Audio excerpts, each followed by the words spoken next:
Haleluya. Yesu ashimwe cyane abana bato. Twongeye gushima Imana ko uyu munsi ari umunsi Imana yaturemeye kugira ngo tuwishimiremo, tunezerwemo, tuyihimbaze.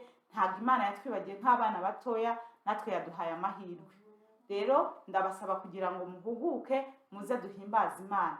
Ariko reka dutangire dusenga tuyishimira yuko iduhaye uyu mwanya.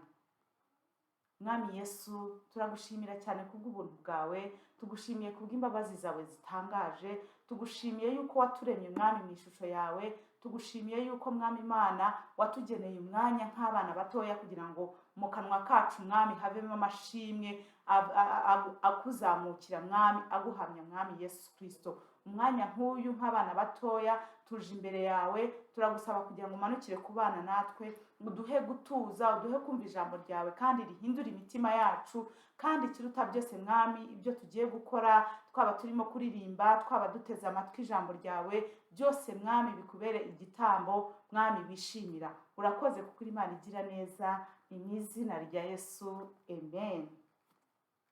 Haleluya. Twongeye kugaruka noneho muri wa mwanya duhaguruka tukava mu myanya yacu nyine tugatangira guhimbaza Imana, tubyinira Imana buri muntu uko yumva. Tugiye guhimbaza Imana mu ndirimbo ivuga ngo make melodies in my heart. Iravuga Mwami shyira indirimbo cyangwa se shyira injyana z'indirimbo mu mutima wanjye. Reka twese duhaguruke tuyifatanye, ndabizi ko muyikunda cyane. Reka rero duhaguruke tuyibyine. Murakoze cyane.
Yego, tumaze guhimbaza Imana, noneho tugiye kwinjira mu ijambo ry'Imana.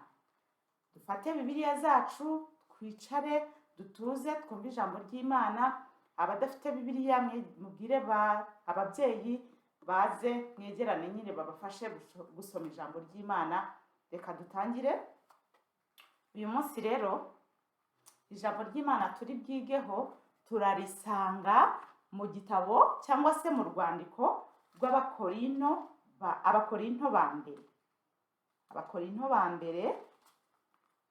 Turasa nk'abasoma ibice byinshi, ariko byose ntabwo turi bubisome kubirangiza, turagenda dusoma dukeya, ariko twumve icyo ijambo ry'Imana ririmo kutubwira. Umutwe w'inyigisho w'uno munsi uratubwira ko nk'abizera dukwiriye kuba bamwe muri Kristo, cyangwa se dukwiriye guhuriza hamwe muri Kristo Yesu. Ikibazo nyamukuru kiragira kiti, ese ni uwuhe mukoro wacu nk'abakristo? Ushobora kubaza mugenzi wawe cyangwa se ukazamubaza n'undi munsi. Ese wari watekereza kuri icyo kibazo? Ni uwuhe mukoro wacu nk'abakristo? Umukoro wacu nk'abakristo ni uguhindura abantu bo mu mahanga yose kuba abigishwa ba Kristo, tubiheshejwe n'imbaraga z'Umwuka Wera. Reka rero twinjire mu ijambo ry'Imana, turaza dusome. Imana ibaha umugisha. Turahera ku gice cya mbere, guhera ku murongo wa 10 kugeza kwa 13, tuze gutaruka. Pawulo ahana itorero ry'i Korinto kutirema ibice. Ariko bene data, ndabingingira mu izina ry'Umwami wacu Yesu Kristo, kugira ngo mwese muvuge kumwe kandi he kugira ibice biremwa muri mwe, ahubwo muhurize hamwe rwose muhuje imitima n'inama. Nuko bene data, nabwiwe ibyanyu nabo kwa Kilowe yuko habonetse intonganya muri mwe. Icyo mvuze ngiki, nuko umuntu wese muri mwe avuga ati njyewe ndi uwa Pawulo, undi akavuga ati ariko njyewe ndi uwa Apolo, undi nawe ati njyewe ndi uwa Kefa, undi ati njyewe ndi uwa Kristo. Mbese Kristo yagabanijwemo ibice? Pawulo niwe wababatije? Pawulo niwe wababambiwe, cyangwa mwabatijwe mu izina rya Pawulo? Umurongo wa 18, ijambo ry'umusaraba ku barimbuka ni ubupfu, ariko kuri twebwe abakizwa ni imbaraga z'Imana. Ibice bibiri duhereye ku murongo wa mbere. Nicyo gituma bene data, ubwo nazaga iwanyu ntaje ndi umuhanga n'intyoza yo kuvuga cyangwa mfite ubwenge buhebuje mbabwira ibihamya by'Imana, kuko nagambiriye kutagira ikindi mbamenyesha keretse Kristo ari we Yesu Kristo wabambwe. Reka dukomeze noneho ku gice cya 3 duhereye ku murongo wa 11, niwe dusoma wonyine. Kuko nta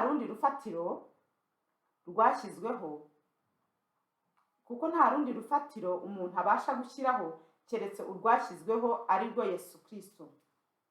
Dusome igice cya 4 ku murongo wa 1 n'uwa 2. Nuko rero abantu bajye badutekereza yuko turi abakozi ba Kristo n'ibisonga byeguriwe ubwiru bw'Imana, kandi ibisonga bishakwaho ko biba abanyamurava. Yesu ashimwe cyane. Basomeye imirongo myinshi, ariko noneho hari ikintu nyine nshaka ko tuyiganiraho. Nizere ko mwagiye mukurikira. Ndashaka kubabaza cyangwa se kubabwira akantu kamwe. Murabizi yuko turi abantu batandukanye, tuva muri famiye zitandukanye. Hari abantu bamwe bava muri famiye z'abantu bakize, hari abava muri famiye nyine zoroheje, cyangwa se hari abakene, hari n'abantu biga ku mashuri nyine ahenze, hari n'abiga ku mashuri asanzwe. Mu isi nyine nuko nguko tubibona, tubona abakire, tukabona abakene, tukabona abazungu, tukabona abirabura, tukabona abagufi, tukabona abarebare, tukabona abantu batoya, tukabona ndetse n'abanini. Ariko mu isi nyine nuko bigaragara yuko turi abantu batandukanye. Ariko muri Kristo Yesu twese nk'abizera turi umuntu umwe, cyangwa turi umuryango umwe, cyangwa se umubiri umwe muri Kristo Yesu. Kubera yuko Yesu Kristo yaje kudupfira ibyaha byacu, kugira ngo abantu be gukomeza nyine twe gukomeza kureba umuntu mu buryo isi umureba, mu buryo dutekereza ko ni umuzungu, ni umuki. Imana ntabwo itureba muri ubwo buryo, ahubwo itureba nk'umubiri umwe, cyangwa nk'umuntu, nk'abantu Imana yacunguye. Niyo mpamvu Pawulo hano yari arimo abwira abantu b'i Korinto abandikira ati ndabinginga kugira ngo mwere kwirema ibice. Rero uyu munsi wibuke yuko wowe uri hano mu Rwanda uri umuryango umwe n'umuntu uri muri Amerika, n'umuntu uri muri Australia, n'umuntu uri muri Aziya. Mwese niba yizera Kristo, mwese muri umwe muri Kristo Yesu. Haleluya. Rero Pawulo yagize ikibazo, yari yaratangije ubutumwa bwiza, cyangwa se yaratangije itorero i Korinto, ariko nyuma aza kumva yuko batangiye kwirema ibice bitewe n'abantu bagendaga nyine bababwiriza. Hari haragiyeyo Petero na barababwira, hajyayo Apolo, noneho batangira kuvuga ngo njyewe ndi uwa Apolo, njyewe ndi uwa Pawulo, njyewe nyine ibyo biba impamvu zo gutandukana kwabo, kandi mu by'ukuri ntabwo byari bikwiriye, ntabwo byari bikwiriye. Ibaze nk'ubu ko muzi yuko tubigisha njyewe Teacher Nora, Teacher Queen na Teacher Diane, kandi twese tubabwira ibya Kristo. Noneho harangiza mukajya muvuga ngo njyewe ndi uwa Queen, ngo njyewe ngo ndi umukristo wa Queen, ngo njyewe ngo ndi umukristo wa Teacher Petri, ngo njyewe ndi umukristo wa Teacher Nora. Ibyo bintu byaba bikwiriye koko? Noneho mugatangira no gushwana no gutongana ngo kubera yuko nyine muri abantu batandukanye, ngo kuko wewe wenda wiga mwa Teacher Queen, undi yiga kwa Teacher Nora, noneho mugashwana. Kandi inkuru nyamukuru ari uko twese tubigisha Kristo. Pawulo rero yararimo kubabwira ngo ibyo ntabwo bikwiriye nk'abana b'Imana. Ikintu cy'ingenzi gikwiriye muri mwebwe ni ukumenya yuko muri abana b'Imana cyangwa muri abizera muri Kristo Yesu. Arababaza ati mbese Kristo yigabanyijemo ibice? Oya da, ntabwo yigabanyijemo ibice. Niba rero atarigabanyijemo ibice, ntabwo mugomba kureba umuntu ngo ari we murutisha Yesu Kristo. Umuntu yaje kubabwira ibya Kristo, ntabwo yaje kugira ngo ababwire yerekane imbaraga ze. Ikindi arongera ababwira yuko iyi nkuru ya Yesu Kristo yuko yapfuye cyangwa se yuko yaje mu isi kugira ngo apfire abanyabyaha akabambwa ku musaraba, abantu benshi babyumva nk'ubupfapfa. Niyo mpamvu yavuze ngo ijambo ry'umusaraba kubarimbuka ni ubupfu, ariko ngo kuwizera ngo ni imbaraga z'Imana. Rero dushobora kumva yuko nyine ese bibundi bivuze iki, ariko ni ikintu gikomeye cyane kwibuka yuko Imana yatanze umwana wayo kugira ngo aze hano ku isi adupfire ndetse tuzabona ubugingo buhoraho. Ibaze kuba ufite ibyo byiringiro yuko nta kurimbuka ahubwo uzabona ubugingo buhoraho, si ikintu gikomeye? Icyo rero nicyo cyagatumye twese duhurira hamwe nk'abana b'Imana tugahimbaza Imana, tutitaye kuvuga ngo wenda njyewe sengera muri iri torero, njyewe pasiteri wanjye arakomeye n'uyu nguyu, cyangwa se njyewe mbarizwa ahantu hakomeye bimeze gutya. Oya, ikintu gikomeye, umuntu ukomeye n'umwe ni Yesu Kristo, ni nawe tugomba kubwiriza. Namwe bana batoya murabizi ko muri iki gihe turi mu nyigisho yo kuvuga ngo dukwiriye kubwiriza abantu ubutumwa bwiza. Nawe ntuzajya ugenda ubwira abandi, ntabwo ukwiriye kugenda ubabwira ikindi kintu, ukwiriye kugenda ubabwira inkuru nziza ya Yesu Kristo. Twabonye yuko iyo umuntu yuzuye umwuka wera avuga ubutumwa bwiza cyangwa se avuga ibya Yesu. Nta kindi rero muri twebwe tugomba kuvuga. Ikindi Pawulo yababwiye ati ntabwo ndimo kuvuga amagambo y'intyoza cyangwa amagambo ahambaye kugira ngo ngaragaze yuko nkomeye, ahubwo ndavuga ubutumwa bumwe gusa, aribwo butumwa bwa Yesu Kristo. None se twebwe tujya tuvuga ubutumwa bwa Yesu Kristo cyangwa turitonda tukavuga imodoka ya dadi, ni imva iriya papa afite imodoka heza? Ibyo ntabwo ari byo dukwiriye kubwira bagenzi bacu. Dukwiriye kubabwira uburyo Yesu Kristo abakunda, uburyo Imana ibakunda. Haleluya abana bato, dukwiriye kubwira abantu yuko Yesu abakunda kandi ari we rufatiro ruzima. Yongeye kubabwira ati nta rundi rufatiro ku isi umuntu akwiriye kubakaho keretse Kristo. Rero natwe mu gihe turimo guhaguruka, mu gihe turimo kubaho ubuzima bwacu, twibuka yuko ibyo dukora byose nta rundi rufatiro ni Yesu Kristo. Noneho nitumara kumenya ibyo, abantu nibatubona uburyo tubyuka mu gitondo twitegura tujya ku ishuri, uburyo tubana n'ababyeyi bacu, iyo batubwiye ibyo tugomba gukora, uburyo twitabira kubikora, ibyo byose yaba ari ababyeyi bacu, abaturanyi, inshuti, abo ku ishuri, nibatubona bajye babona ko turi abana b'Imana, bajye batubona yuko turi abakristo koko, bajye babona yuko aba bana ni ukubera iki babayeho ubu buzima. Nibatangira kwibaza, baze gusobanukirwa, babone yuko koko muri abana b'Imana. Aho ku mashuri, mu rugo, aho mujya muri parties za birthday, wedding n'ibindi byose, mujye mugaragaza yuko muri abana b'Imana. Nicyo Kristo adushakaho, murakoze cyane, Imana ibamugisha. Turaza kongera kugaruka mu kanya twumva cyangwa se mbabaza ibibazo.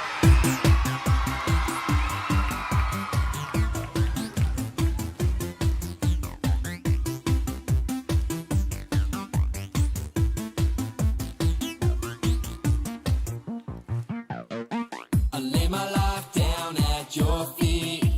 You're the only one I need. I turn to you and you are always there. In troubled times it's you I see. I put you first, that's all I need. I humble all I am, all to you.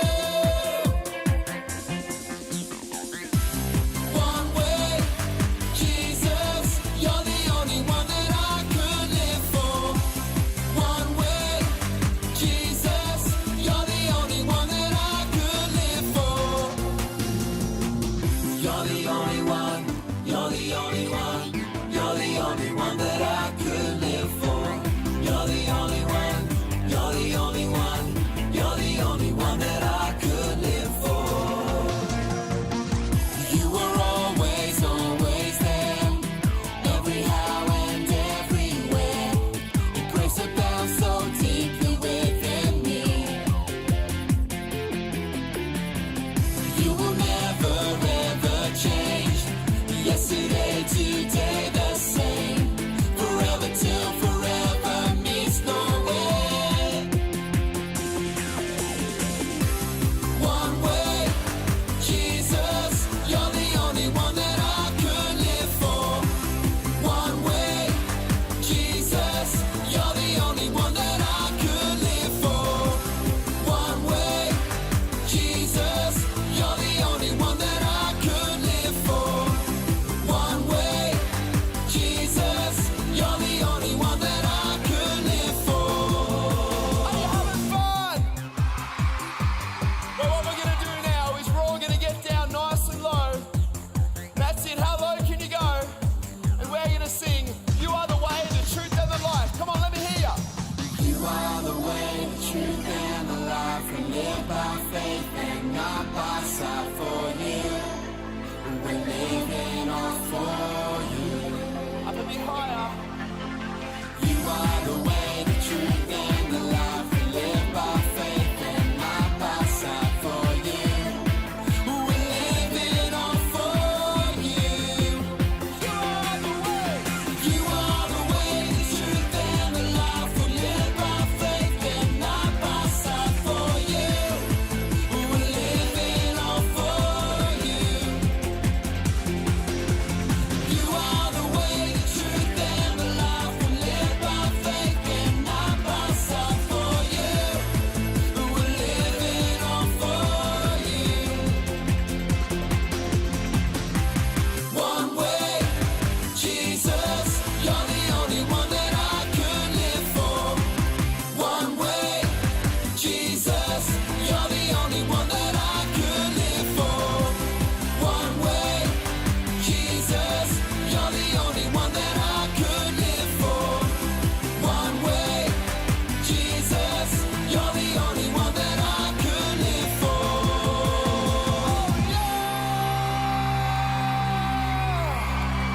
Come on!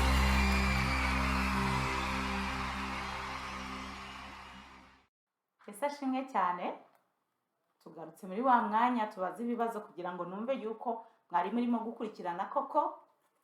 Ikibazo cya mbere kiragira kiti, uyu munsi turimo kwiga twasomye ikihe gitabo cyangwa uruhe rwandiko? Twasomye urwandiko rwa mbere rw'Abakorinto, twagiye tureba ibice bitandukanye, igice cya mbere, cya kabiri, n'icya gatatu, n'icya kane, ariko ku mirongo itandukanye. Ese ni iyihe nkuru y'uno munsi? Umutwe w'inyigisho twavuze uyu munsi ni uwuhe? Umutwe w'inyigisho twavuze tuti abizera bose bakwiriye kuba umwe muri Kristo. Ntabwo bakwiriye kwirema ibice. Abizera bose bahuzwa cyangwa bakwiriye kuba umwe muri Kristo Yesu. Hanyuma se Petero nako Paulo yababwiye yuko ari uruhe rufatiro? ninde rufatiro hano dukwiriye kubakaho twese cyangwa se dukwiriye gushingiraho? Urufatiro ni Yesu Kristo wenyine.